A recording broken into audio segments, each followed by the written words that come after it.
오늘은 계시록 1장 7절 말씀으로 그를 찌른 자들도 볼 것이요라는 제목으로 은혜를 나누길 원합니다.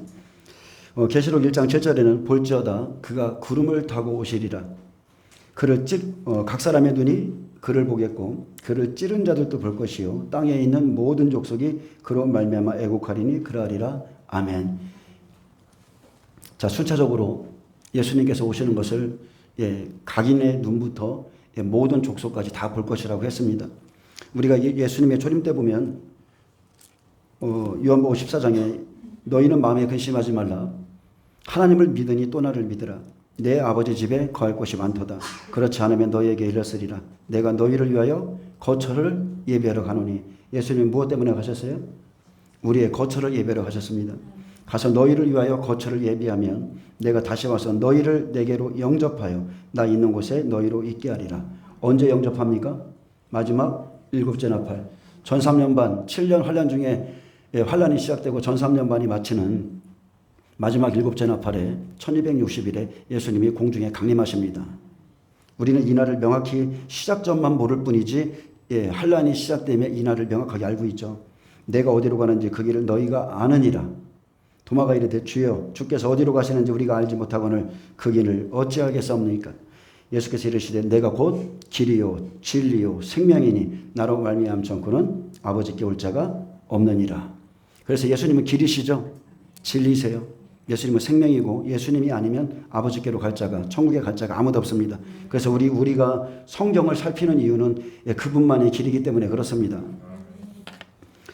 자, 구약 백성은요 율법을 가진 백성이었기 때문에 초림 예수 때에 엘리야 같은 자가 나타나면 마지막 때인 것을 알 수 있었습니다.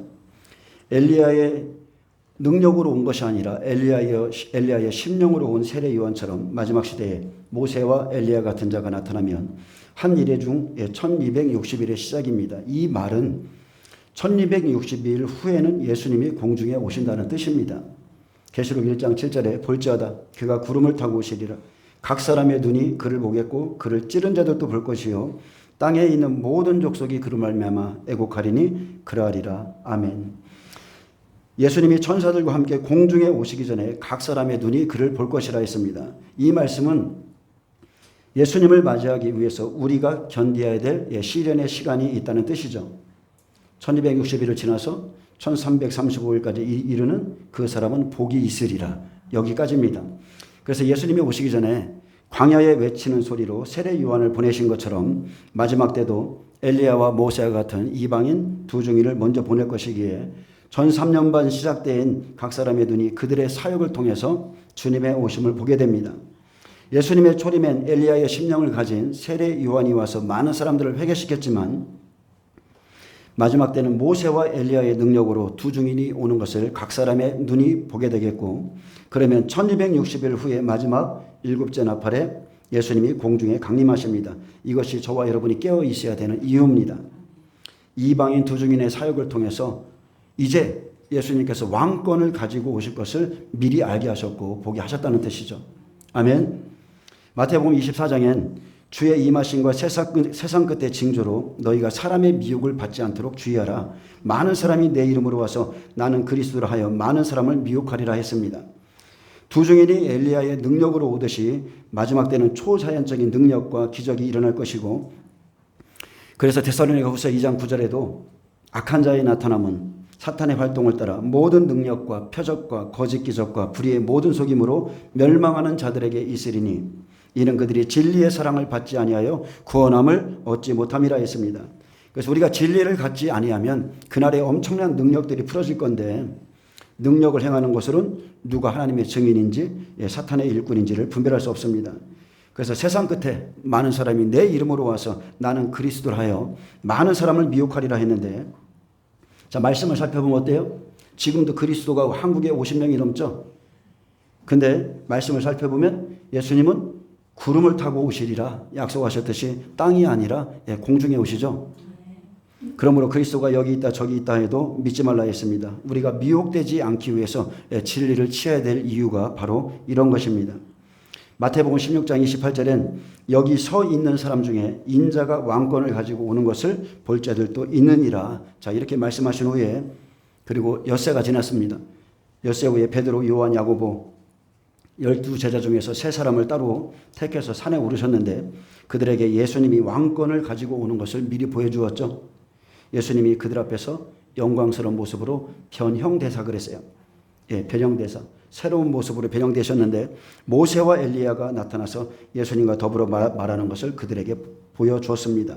그래서 마지막 때는 모세와 엘리야 같은 권능으로 두 증인을 보내실 것이기 때문에 그래서 그들에게 마지막 때를 보여주셨어요. 그래서 베드로 전후서, 야고보서, 그죠?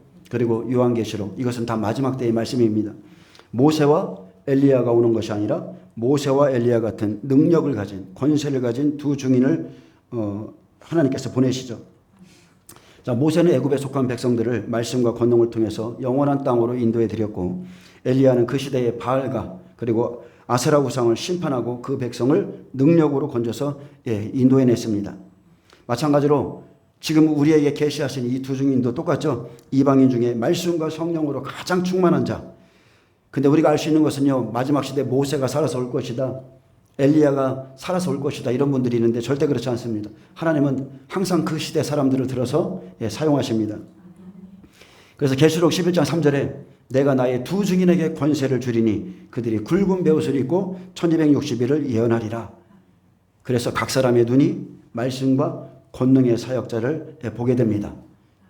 마지막 때 모세와 엘리야의 능력으로 오는 사람을 보고 이제 곧 예수님이 오실 것을 미리 보는 거죠. 아멘.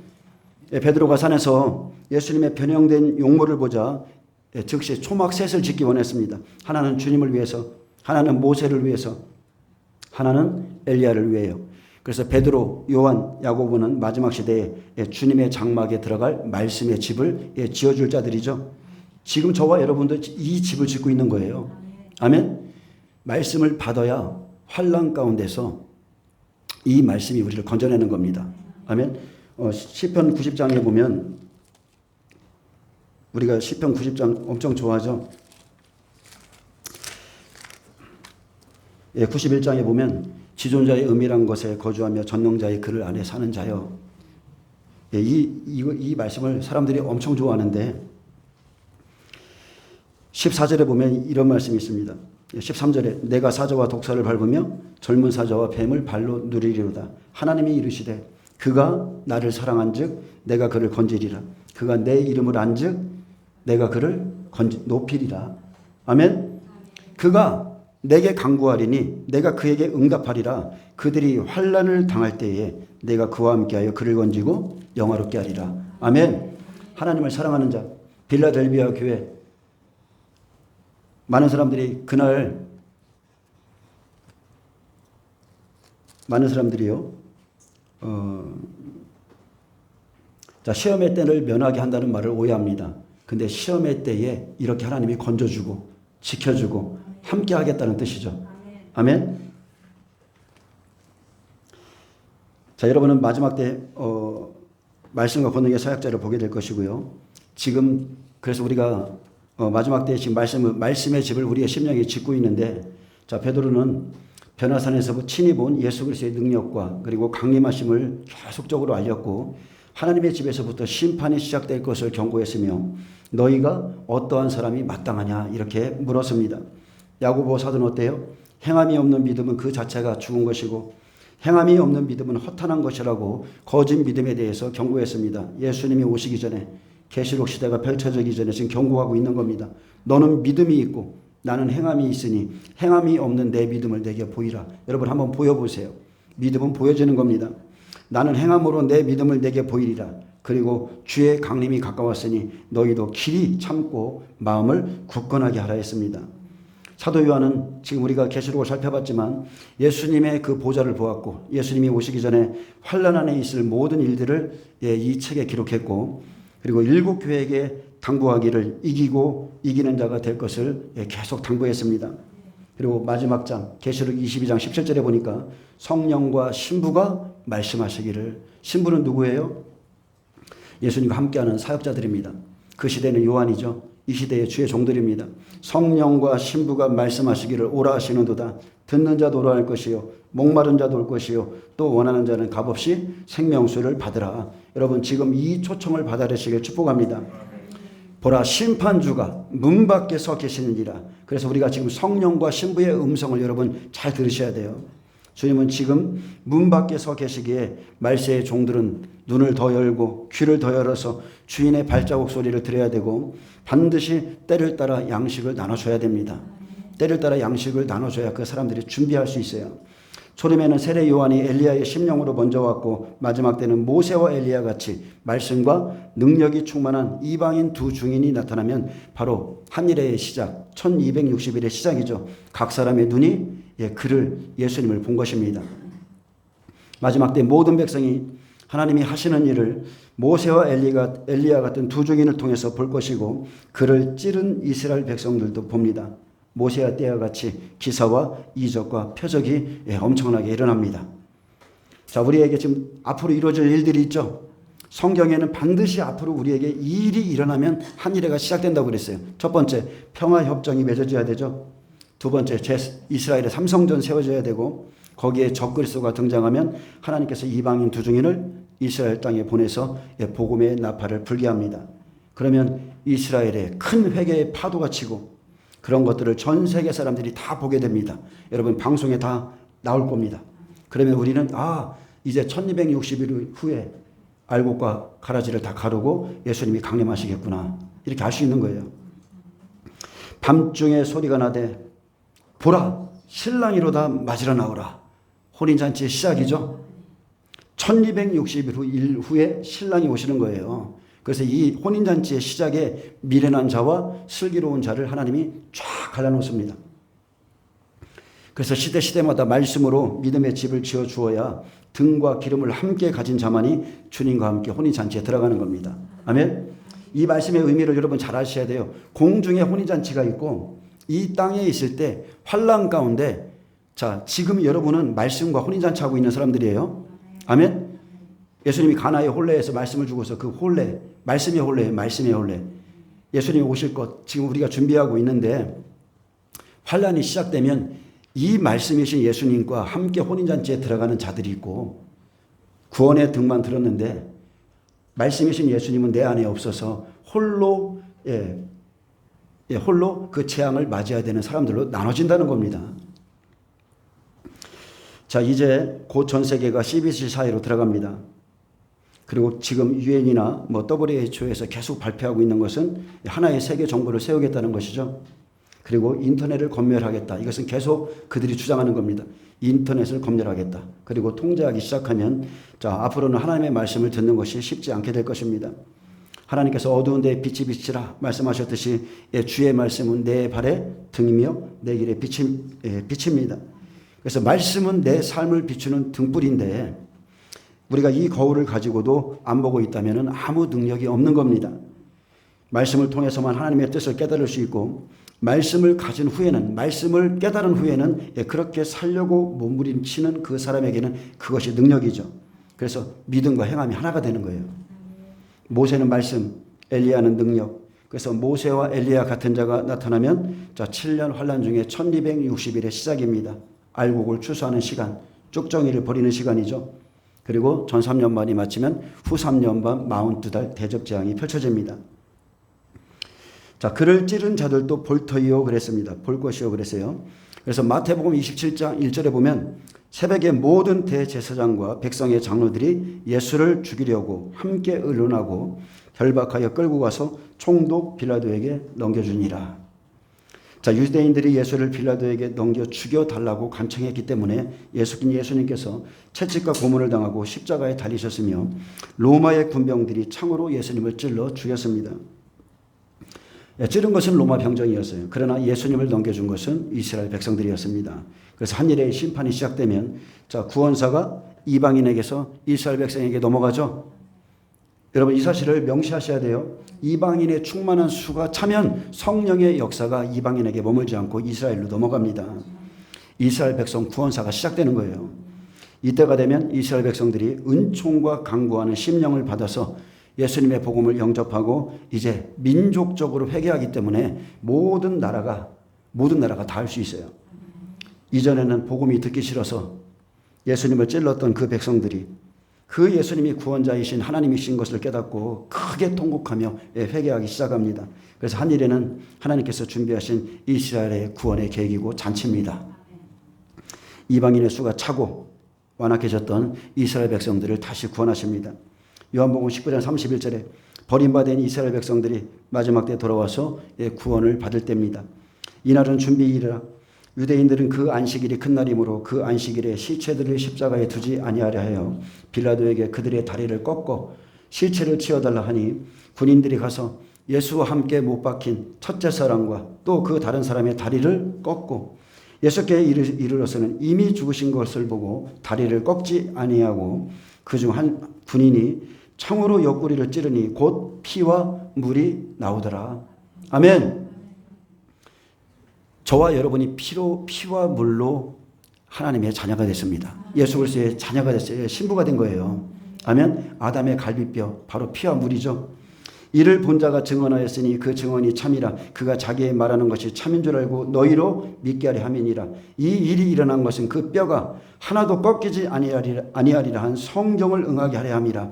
또 다른 성경에 그들이 그 찌른 자를 보리라 하였느니라. 자, 스가랴 선지자가 이것을 예언했죠. 스가랴 선지자는 이스라엘 백성들이 때가 되면 자기 조상들이 구원자이신 예수 그리스도를 죽인 것을 알고 크게 회개할 것을 예언했습니다. 마지막 때가 되면 그들이 독자를 위하여 장자를 위하여 통곡하듯이 심히 통곡하며 회개한다 했습니다. 자, 창세기 4장에는 교회의 모습이 있습니다. 이미 3장에서 2, 3장에서 보여주었듯이 생명나무야 선악과의 종이 있는 거예요. 그래서 가인과 아벨은 예수님 오실 때의 모습입니다. 이스라엘 백성들의 모습이에요. 자, 아벨은 양치는 자였죠. 가인은 농사하는 자였습니다. 그래서 가인은 예수님이 오셨을 때 여전히 땅의 소산으로 제사드리던 농부였죠. 그들은 농부라고 그랬어요. 그래서 바리새인들의 모습이었기에 하나님께서 가인과 그의 제물은 받지 않으신 겁니다.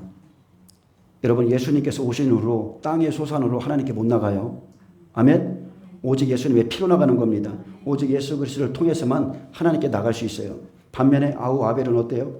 예수님의 예표인 아벨은 양의 첫 새끼와 그 기름으로 제물을 삼아 드렸기에 하나님이 아벨과 그 예물을 받으심으로 가인이 몹시 분해서 안색이 변했다고 했습니다.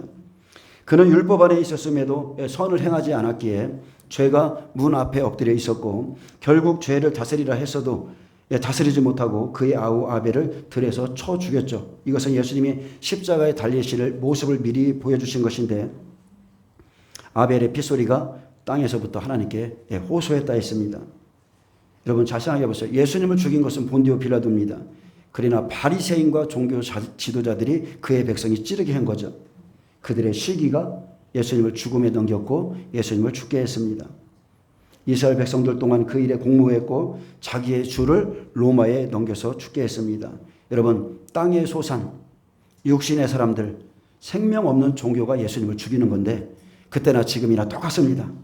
예수님을 죽이는 것은 육의 사람이요 종교입니다. 죽이고 살리는 권한은 빌라도에게 있었기에 죽인 것은 빌라도였지만 죽음에 넘겨준 자들의 죄가 더 크죠. 이스라엘 백성들의 죄가 더 큰 겁니다.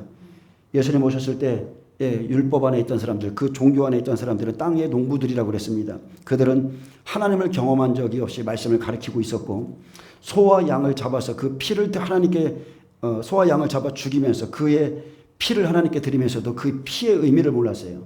왜 이런 예배를 드려야 되는지 예배의 의미를 모르기에 오실 메시아를 기다리지 않았습니다. 종교는 자기가 신입니다. 자기의 유익을 위해서라면 자기 하나님조차 가차없이 죽이죠. 마지막 때도 똑같습니다. 변한 거 없습니다. 마지막 때도 땅에 사는 자들에게, 땅에 거하는 자들에게는 화가 있으리라고 그랬어요. 그들이 그 찌른 바 그를 바라보고 이스라엘은 주 70년에 멸망했죠. 1878년 동안 버림받았다가 1948년 5월 14일 날 싹이 났죠. 자기 땅에 돌아와서 독립했습니다. 그래서 마지막 때 열방에 흩어져 있던 모든 이스라엘 백성이 고토록 불러들이겠다고 하나님께서 약속하셨고 한일의 7년 환란이 시작되면 두 증인이 나타나서 예수 그리스도의 복음을 전파하면 각 사람의 눈이 그를 보게 되고 예수님을 찌른 자들이 돌아오니까 그를 찌른 자들도 그를 바라보게 되는 겁니다. 아멘. 모든 눈이 보게 되는 거예요. 그래서 자기들이 조상들이 버렸던 그 예수 7째 인해서 하나님께서 일치한 마음을 주어서 예수를 받아들이되 각 족속대로입니다. 각자가 회개하는 운동이 일어나죠. 그래서 환난 안에서 이스라엘 백성들의 개인적인 회개와 개인적인 구원사가 있습니다. 엘리야 같은 능력 있는 자를 보낼 때 그들이 그 찌른 바 그를 바라보고 믿는다고 그랬어요. 그래서 예수님을 위해서 땅의 모든 족속이 애국합니다. 여러분 보세요. 예수님이 오시는 날은 기쁨의 날이 아니라 여러분 애국하는 날이에요. 그래서 먼저 오라고 그랬습니다. 에스겔 11장 16절에 보면 그런즉 너는 말하기를 주 여호와의 말씀에 내가 비록 그들을 멀리 이방인 가운데로 쫓아내어 여러 나라에 흩었으나 그들이 도달한 나라에서 내가 잠깐 그들에게 성소가 되리라 하셨다 하고 너는 또 말하기를 주 여호와의 말씀에 내가 너희를 만민 가운데 모으며 너희를 흩은 여러 나라 가운데 모아내고 이스라엘 땅을 너희에게 주리라 하셨다 하고 그들이 그리로 가서 그 가운데 모든 미운 물건과 모든 가증한 것을 제거하여 버릴지라 내가 그들에게 한 마음을 주고 그 속에 세형을 주며 그 몸에서 돌 같은 마음을 제거하고 살처럼 부드러운 마음을 주어 내 율례를 따르며 내 규례를 지켜 행하게 하리니 그들은 내 백성이 되고 나는 그들의 하나님이 되리라. 아멘. 그러나 미운 것과 가증한 것을 마음으로 따르는 자는 내가 그 행위대로 그 머리에 갚으리라. 나 주 여호와의 말이니라. 자, 이때 하나님이 이스라엘 백성들을 구원한다 약속하셨음에도 모두가 구원받는 게 아니죠. 여전히 마음으로 미운 물건, 가증한 것, 율법을 따르고 적그리스도를 따르는 자들이 여전히 있다는 겁니다. 자, 이스라엘 백성들이 자기 왕을 찌르고 죽였지만 마지막 때에 구원을 받을 때는 그를 찌른 자들이 봅니다. 초림 때는 찔렀고 재림 때는 다시 오시는 예수님을 그들의 눈으로 보게 되는 거죠. 그래서 이스라엘 백성들이 마지막 때 구원을 받아야 하기 때문에 그 능력을 보는 겁니다. 아멘. 그 능력, 그의 능력을 맛보아 알지어다 그랬죠. 고린도전서 1장 22절에 보면 유대인은 표적을 구하고 헬라인은 지식을 찾는다고 그랬어요. 그래서 마지막 때 모세와 엘리야 같은 능력을 가진 자를 보내실 것을 약속했기 때문에 자, 모세와 엘리야의 그 능력을 보고 이스라엘의 회개 운동이 일어나는 겁니다. 우리가 초림 때도 똑같죠. 니고데모는 무엇 때문에 예수님께 나왔어요? 말씀이 아닙니다. 그의 말씀을 들은 것보다 그의 표적, 그가 표적을 보고서 하나님이 보내신 부심을 알았습니다. 랍비여, 우리가 당신은 하나님께로부터 오신 선생인 줄 아나이다. 하나님이 함께하지 아니하시면 당신 행하시는 이 표적을 아무도 할 수 없음이니이다. 아멘. 니고데모는 말씀 사역자죠. 마지막 때 엘리야를 보낼 것을 알고 있었기 때문에 예수님의 능력을 보고 그가 하나님이 보내신 자임을 알았습니다. 여러분, 능력을 보고 믿게 되는 거예요. 그래서 모세와 같이 이방인 두 증인을 이스라엘 백성 앞에서 하나님 같이 해주는 겁니다. 출애굽기 4장 15절에 보면 너는 그에게 말하고 그의 입에 할 말을 주라. 내가 내 입과 그의 입에 함께 있어서 너희 둘이 행할 일을 가르치리라. 그가 너를 대신하여 백성에게 말할 것이니 그는 내 입을 대신할 것이요 너는 그에게 하나님같이 되리라. 또 요한복음 10장 34절에 하나님의 말씀을 받은 자를 신이라 했습니다. 하나님께서 모세에게 너는 아론 앞에서 하나님같이 될 것이다 이렇게 말씀했죠. 여러분, 말씀을 받은 자, 말씀대로 사는 자, 말씀대로 행하는 자, 말씀이 준비된 자는 신과 같이 여겨주신다는 겁니다. 하나님이 하고자 하시는 뜻을 모세와 엘리야의 능력을 가진 종을 통해서 마지막 때 다 이루십니다. 초림 예수 때 말씀을 가진 자라면 엘리야 같은 자가 나타나면 그렇게 쉽게 알 수 있듯이 마지막 때 이스라엘 백성이 모세와 엘리야의 능력을 보고서 7개월 동안 회개 운동이 일어납니다. 마태복음 23장 38절에는 보라 너의 집이 황폐하여 버려진 바 되리라. 내가 너희에게 이르노니 이제부터 너희는 찬송하리로다. 주의 이름으로 오시는 이 할 때까지 나를 보지 못하리라 하시니라. 그래서 마지막 한일의 때 이스라엘 백성들에게 회개의 역사가 일어나서 구원을 받습니다. 바울이 이 부분에 대해서 로마서 11장에 기록했죠. 이 신비는 이방인의 충만한 수가 들어오기까지 이스라엘의 더러는 우둔하게 된 것이다. 그리하여 온 이스라엘의 구원을 받으리라 말했습니다. 로마서 11장 25절. 제 생일입니다. 여러분, 가장 어둠이 깊을 때예요. 우리 인생 가운데 가장 바닥을 칠 때 그때 하나님 일하시죠. 7째 인에서 7개월 회개의 역사가 일어나는 겁니다. 회개의 역사. 그래서 계시록 8장 1에서 4절 말씀, 하늘이 반 시간쯤 고요할 때, 그때 하나님께서 이스라엘 백성들의 기도, 그 분향단을 받으시죠. 기도의 향을 받으시죠. 바로 그 시간입니다. 자, 중요한 건 이겁니다. 바울은 로마서 11장까지 복음을 다 마쳤어요. 그리고 12장에서부터는 복음을 깨달은 자가 이렇게 살아야 된다고 계속 말했습니다. 그러므로 형제들아, 내가 하나님의 모든 자비하심으로 너희를 권하노니 너희 몸을 하나님이 기뻐하시는 거룩한 산 제물로 드리라. 이는 너희가 드릴 영적 예배니라. 여러분, 가인의 예배, 아벨의 예배를 생각해 보세요. 하나님이 받으시는 예배가 있고 받지 않는 예배가 있어요. 너희는 이 세대를 본받지 말고 오직 마음을 새롭게 함으로 변화를 받아 하나님의 선하시고 기뻐하시고 온전하신 뜻이 무엇인지 분별하도록 하라. 바울의 고백처럼, 자, 복음을 받은 자라면요, 그리스도 안에서 날마다 죽는 삶을 사셔야 됩니다. 예수님과 함께 죽은 자, 예수님이 일하시죠. 예수님과 연합된 자만이 산 제물이고 하나님은 그를 받으십니다. 그와 그의 제사를 받으시는 거죠. 자, 스가랴 12장 8절에 보면 마지막 때 이스라엘 백성들의 구원사를 이루기 위해서 자, 한 마음을 주어서 민족적인 회개 운동이 일어날 것이라고 예언되어 있습니다. 그날에 여호와가 예루살렘 주민을 보호하리니 그 중에 약한 자가 그날에는 다윗 같겠고 다윗의 족속은 하나님 같고 무리 앞에 있는 여호와의 사자 같을 것이라. 자, 이 사람들이 누구냐면 일곱째 인에서 회개하고 돌아오는 이스라엘 백성들인데 백배들이죠. 이스라엘 14만 4천 장자들을 말합니다. 하나님 같은 족속입니다. 또 예루살렘을 치러 오는 이방 나라들을 그날에 내가 멸하기를 힘쓰리라. 자, 이들이 통곡하고 회개하고 죽게 돌아올 때 뭐가 일어나요? 전쟁이 일어나는 겁니다. 곡과 이스라엘의 전쟁. 에스겔 38장의 전쟁이 이때 일어나요. 이들이 삼성전을 세우고 평화협정을 맺어주고 했던 그런 적그리스도를 거부하기 때문에 자, 연합군들이 몰려와서 잠깐의 전쟁이 있습니다. 그리고 10절에 내가 다윗의 집과 예루살렘 주민에게 은총과 강구하는 심령을 부어주리니 그들이 그 찌른 바 그를 바라보고 그를 위하여 애통하기를 독자를 위하여 애통하듯 하며 그를 위하여 통곡하기를 장자를 위하여 통곡하듯 하리로다. 은총과 강구하는 심령, 이것은 완전한 하나님의 은혜입니다. 지금 저와 여러분에게 이 은혜가 부어지기를 축복합니다. 바로 계시록 8장 1에서 4절 일곱째인 회개의 시간, 늦은 비 성령이 부어지죠. 이것은 정말로 놀라운 은총이에요. 하나님의 은혜로 일치한 마음을, 모든 사람이 다 일치한 마음을 갖습니다. 그리고 그들의 마음에서 굳은 마음을 제하고 부드러운 마음을 주어서 자, 회개가 이루어지죠. 은총과 강구하는 심령이 부어지기에 그들이 그 찌른 바 그를 바라보고, 하나님의 영 안에서 우리의 조상들이 우리의 구원자 예수님을 죽였구나, 이것을 모든 사람이 다 보게 되는 거예요. 저도 예수님을 처음 만났을 때 제가 예수님을 죽였다는 것을 깨달았거든요. 그리고 심판의 예수님, 곧 재림하시는 예수님을 이들이 회개하면서 보게 되는 겁니다.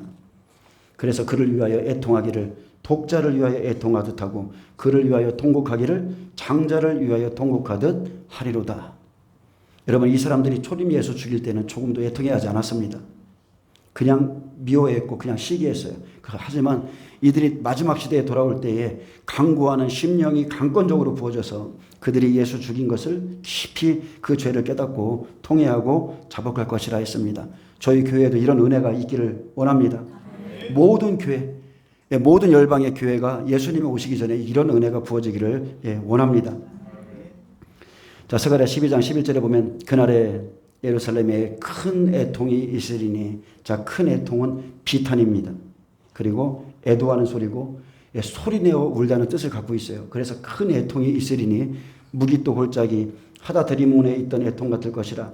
온 땅 각 족속이 따로 애통하되 다윗의 족속이 따로하고 그들의 아내들이 따로하며 나단의 족속이 따로하고 그들의 아내들이 따로하며 레이의 족속이 따로하고 그들의 아내들이 따로하며 시므이의 족속이 따로하고 그들의 아내들이 따로하며 모든 남은 족속도 각기 따로하고 그들의 아내들이 따로하리라.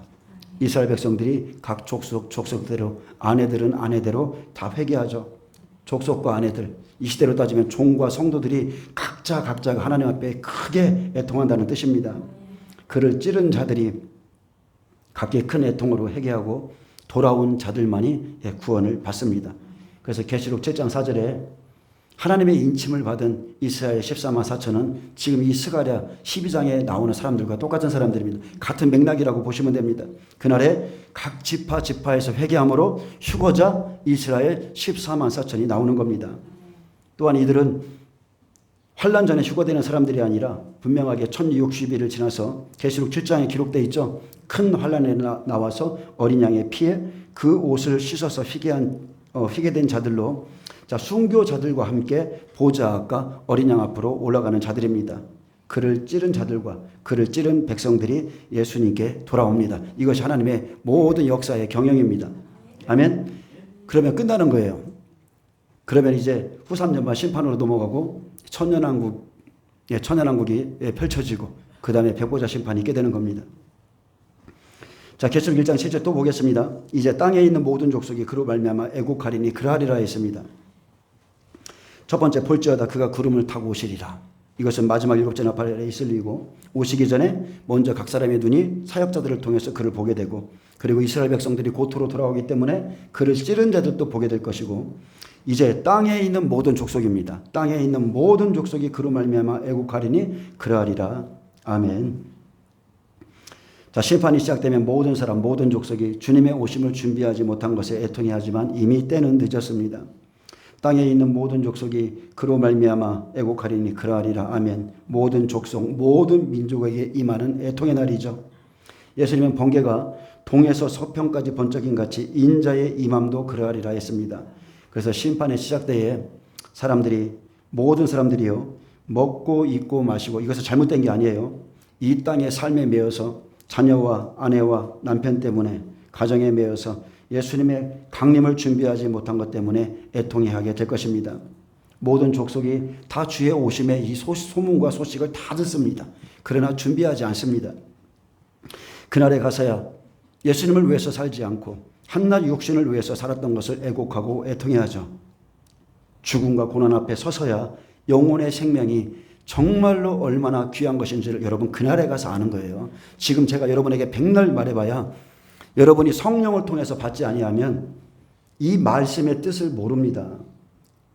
그날 곧 영원한 천국과 지옥이 펼쳐지는데 어떤 사람은 그날을 위해서 모든 일생을 바치며 삽니다. 근데 어떤 사람은 여전히 일상의 삶에 매여서 여러분 그게 족쇄예요. 그래서 제자들은 배와 아버지와 그물부터 버리는 겁니다. 그 삶을 초월한 삶. 그것을 초월하면 그 다음부터 하나님의 초자연적인 역사가 그 사람을 따라다녀요. 모세와 엘리야 같은 사람들이 나타나면 이스라엘 백성들에게 회개의 역사가 일어나고 각자 애통이 일어나죠. 율법에서 복음만으로 돌아올 때 열방에 있는 사람들도 다 애통하는 날입니다. 누가복음 21장은 종말장입니다. 예수님은 제자들에게 종말에 대해서 쭉 말씀해 주셨고 다시 한번 비유를 말씀하시면서 이스라엘 백성들이 움직이는 것을 보면 인자가 올 때를 자연히 알게 된다 했습니다. 그래서 무화과 나무의 비유를 배우라. 여러분 배우라 하셨어요. 그래서 이스라엘을 배우면 우리의 초점은 이스라엘에 다 맞춰져 있어야 되는데 이스라엘을 보고 있으면 예수님이 오심이 얼마나 가까운지를 우리가 알 수 있습니다. 그리고 이렇게 말씀하셨습니다. 너희는 스스로 조심하라. 깨어 있으라. 그렇지 않으면 방탕함과 술 취함과 생활의 염려로 마음이 둔하여지고 뜻밖의 그날이 덕과 같이 너희에게 임하리라. 이날은 온 지구상에 거하는 모든 사람에게 임하리라. 만약에요 주인이 더디 오리라 생각해서 만약에 저와 여러분이 세상 술에 취해 있다면 세상이 주는 기쁨을 여전히 누리고 그것을 원하고 있다면 그 사람의 영은 삐쩍거리게 돼 있습니다. 영에 힘이 없어요. 영적 감각이 상실됩니다. 미각이 상실되듯이 영적인 것을 먹지도 못합니다. 여러분 하나님의 영이 떠나면 그 빈자리에 누가 들어와요? 세상의 영이 들어올 수밖에 없어요. 생활의 염려 때문에 또한 재물 때문에 마음이 둔해지고 결국은 시대적인 잠을 자게 되죠. 그러면서 그래도 먹고 살아야지 여러분 이 말이 나오는 겁니다. 그들은 예수님께서 더디 오신다고 말하지만 하나님의 말씀으로 때를 준비하지 못한 자들에게는 도적같이 임하는 것을 맞이하게 될 겁니다. 그래서 우리의 가정이요 하나님께서 우리에게 주신 이 가정이 족쇄가 되지 않기를 원합니다.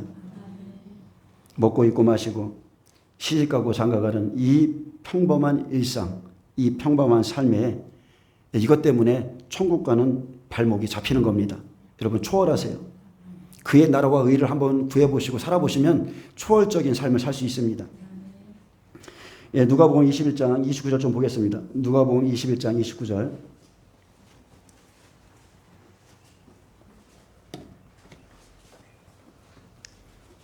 예, 누가복음 21장 29절입니다.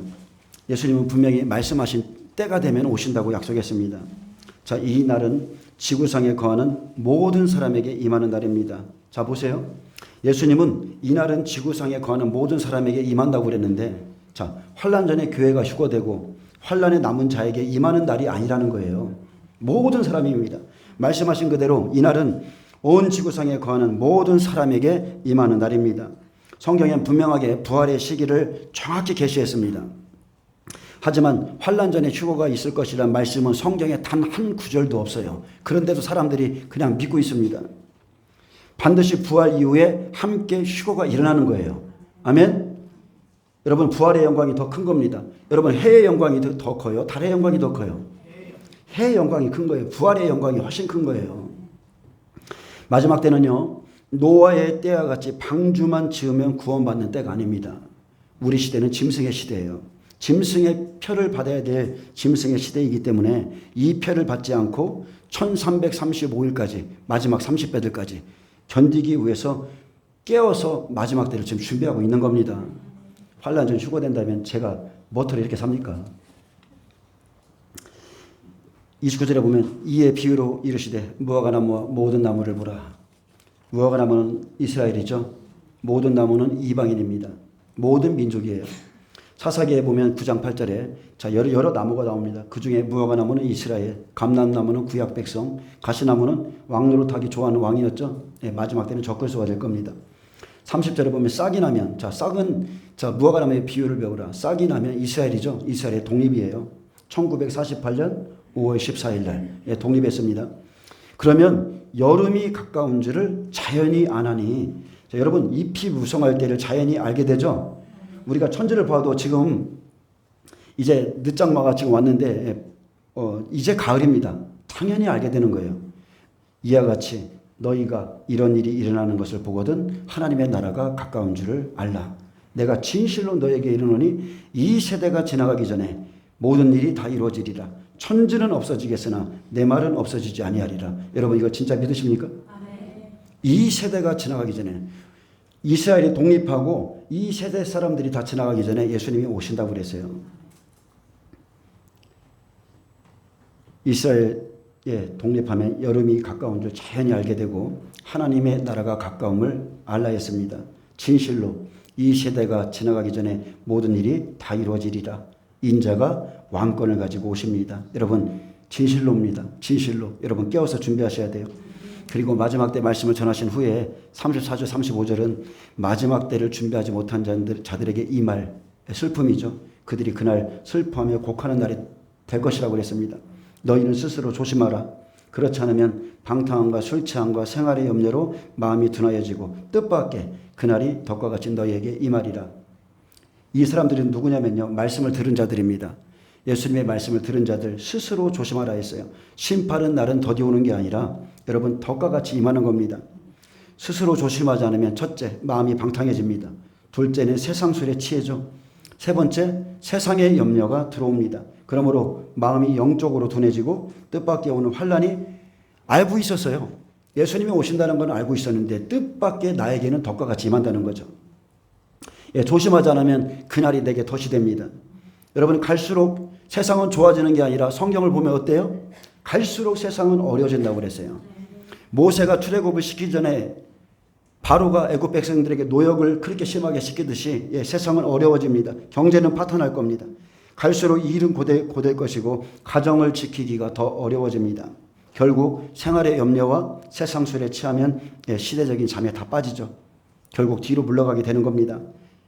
요한의 아들 시몬아 내가 이 사람들보다 나를 더 사랑하느냐. 마지막 때에 사람의 원수가 결국 자기 집안 식구가 되는 겁니다. 예수님보다 천국보다 결국 아버지나 어머니 아들이나 딸을 나보다 더 사랑하기 때문에 근데 예수님은 이들을 나보다 더 사랑하면 내게 합당치 않다고 그랬어요. 결단하라는 거예요. 천국이냐 예수님이냐. 그래서 환난 때에 우리가 울지 않기 위해서 항상 깨어있으라 하셨고 분명 이날은 온 지구상에 거하는 모든 사람에게 임한다고 그랬습니다. 여러분 생각해 보세요. 만약 믿는 자가 휴거된다면, 휴거가 있다면 34절에 심판의 덫에 걸릴 필요가 없죠. 35절 이날은 온 지구상에 거하는 모든 사람에게 임하리라. 그래서 때가 가까움에도 주의 음성을 들었으면서도 준비하지 못하는 자들이 곡하는 날입니다. 이날은 모든 사람에게 임하는 날이기에 그날에 덫에 걸리지 않도록 스스로 준비하라 했습니다. 여러분 스스로 준비하시길 바랍니다. 미리 애곡한 자는, 준비한 자는 그날에 기뻐할 것이고 곡하지 않은 자들은 그날에 곡하게 될 겁니다. 여러분 노아의 인생을 한번 생각해 보세요. 그의 삶 전부가 하나님의 날을 기다리는 삶이었어요. 사람들이 비아냥거리든 무엇을 말하든지 어떻게 그런 인생을 살 수 있을까? 제가 봐도 참 엄청난 겁니다. 그러므로 장차 올 이런 모든 일을 피하고, 모든 일은 재앙이죠. 세상에 속하지 않도록, 세상에 빠지지 않도록 인자 앞에 서도록 항상 기도하며 깨어 있어야 됩니다. 자, 36절 봅니다. 이러므로 너희는 장차 올 이 모든 일을 능히 피하고, 이 말씀 가지고서 휴거된다고 그래요. 완전히 잘못된 말씀이죠. 이러므로 너희는 장차 올 이 모든 일을 능히 피하고 인자 앞에 서도록 항상 기도하며 깨어있으라 하시니라. 이 모든 일을 능히 피한다는 것은 재앙 속에서 재앙을 이기고 나갈 준비가 돼야 된다는 뜻입니다. 이 전 말씀에 뭐라고 그랬어요? 방탕함, 술 취함, 생활의 염려로 덫에 빠지지 말라 이 소리예요. 그래서 이 모든 일을 능히 피하고, 자, 방탕하거나 술 취하거나 생활의 염려에 빠지지 말고 이런 모든 일을 능히 피하고 인자 앞에 서도록 항상 기도하며 깨어있으라 당부했습니다. 여러분 기도하세요. 기도하시면 영이 깨어나요. 영이 활성화됩니다. 겟세마네 동산 보세요. 제자들이 예수님을 부인했던 이유는 딱 하나였습니다. 그들에게 말씀은 있었지만 성령이 없었고, 그리고 그들은 기도하지 못했어요. 기도를 못했기 때문에 예수님을 알면서도, 그가 그리스도라는 것을 다 알면서도 결국은 목숨이 위태해지니까 부인하게 되는 겁니다. 여러분 기도하셔야 돼요. 영적인 능력을 가지셔야 됩니다. 그래서 말씀과 기도로 항상 깨어있는 겁니다. 말씀은 준비하는 거죠. 기도는 행동하는 거예요. 그래서 기도하면 영이 깨어나지만 말씀이 없으면 결국 시들해지기 때문에 여러분 항상 그 중심을 잘 가지셔야 돼요. 가장 강한 기도는 성경적인 기도입니다. 말씀을 깨닫고 하나님의 뜻을 알고 때에 맞게 기도하는 것. 어떤 생각을 가지고 금식하는가, 어떤 생각으로 기도하는가, 이게 중요하죠. 디모데전서 4장 15절에 말씀과 기도로 거룩하여 지느니라. 자동차의 두 바퀴처럼 여러분 항상 바란스가 맞아야 됩니다. 성소 안에 들어가면 말씀과 성령 계시죠. 그 앞에 분향단이 있어요. 그래서 말씀 본 만큼 기도하고 기도한 만큼 말씀을 보시길 축복합니다. 예수님은 진실로 이 세대가 지나가기 전에 이 모든 일이 다 이루어지리라 약속했습니다. 이제 말씀 맺겠습니다. 마태복음 23장 36절에 내가 진실로 너희에게 이르노니 이것이 다 이 세대에 돌아가리라. 자, 선포하셨죠? 예수님을 십자가에 죽인 이 세대에게 이것이 다 이 세대에 돌아가리라 했어요. 예수님 십자가에 달리시고 37년 후, 즉 70년에 로마를 통해서 이 말씀이, 이 예언이 이루어졌는데, 자, 예수님 시대의 한 세대는 몇 년? 70년. 그죠? 그리고 예수님은 무화과나무의 비유를 배우라고 그랬습니다. 이 세대가 지나가기 전에 인자가 오시기 때문에 그렇죠. 그래서 1948년 5월 14일, 자, 싹이 났어요. 이스라엘 독립했습니다. 올해가 76년째입니다. 그러면 이 세대 사람, 성경의 한 세대는 몇 년인가? 과연 몇 년이 지나야 주님이 오시는가? 여러분 우리가 깊이 생각해 봐야 돼요. 언제까지가 우리에게 주어진 시간인가? 율법의 한 세대 100년, 광야 한 세대 40년, 신년 50년, 사람의 연수가 강건하면 7, 80, 그리고 모세는 실제적으로 80세에 애굽에 들어가서 그 백성들을 이끌어냈어요. 시편 90장 10절에 보면 우리의 연수가 70이요 강건하면 80이라도 그 연수의 자랑은 수고와 슬픔뿐이요 신속히 가니 우리가 날아가나이다. 분명히 예수님께서 무화과나무의 비유를 통해서 이 세대가 지나가기 전에 이 일이 다 일어나리라 했습니다. 여러분은 몇 년 붙잡고 계세요? 여러분 자신을 속이지 마시고 여러분은 몇 년을 붙잡고 계시기 때문에 지금 이렇게 사는 겁니까? 몇 년을 붙잡고 계세요.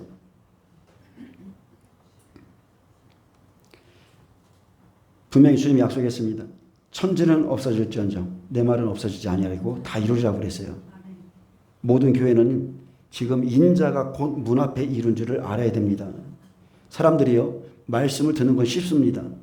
준비하는 건 어려워도 듣는 건 쉬워요. 근데 그래서 듣기는 쉽게 들어도 사람의 심령이 변화되는 것은 굉장한 오랜 시간이 걸리죠. 시간 많이 걸립니다. 변화를 받아라. 변화를 받고 자라는 시간 여러분 많이 걸립니다. 그래서 주님이 시간을 주시는 거예요. 우리에게. 예수님의 초림에 유대인을 왕으로 나신 이가 어디 있느냐. 30년 시간 줬어요. 시간 주고서 준비하게 하시고 예수님이 탁 성령의 기름 부음 받으시고 자기의 타작마당을 딱 정하시고 3년 반 알곡과 가라지 추수한 거고 끝내신 겁니다. 자, 마지막 때는 온 지구상에 임하는 환란의 날입니다. 이 날이 지금 오고 있어요. 그래서 여러분 다른 게 없습니다. 여러분이 친히 하나님께 응답받으셔야 돼요. 말씀이 믿어져야 마음에 심기고 그러면 행동으로 나오게 돼 있습니다. 각자가 응답받으셔요. 오늘 집으로 가시면 하나님 이 세대가 지나가기 전에 오신다고 그랬는데 도대체 이 세대가 몇 년입니까? 여러분 네이버에 검색하셔서 다 찾아보세요. 도대체 이 세대가 성경에 몇 년인가? 반드시 사람이요 주의 말씀이 믿어지면 행동하게 돼 있습니다. 여러분 사람의 발과 생각을 인도하시는 분이 하나님이세요. 반드시 약속의 말씀을 찾아서 우리는 주님의 때를 기다려야 하고 그리고 생활의 염려가 내 안에 들어오지 않도록 여러분 기도하시고 순종하셔야 됩니다.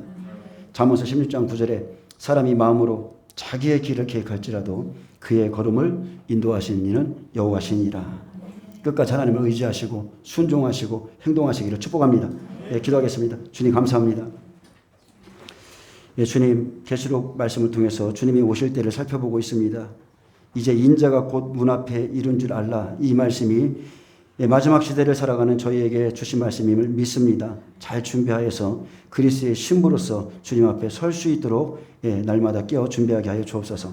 감사하며 예수님의 이름으로 기도합니다.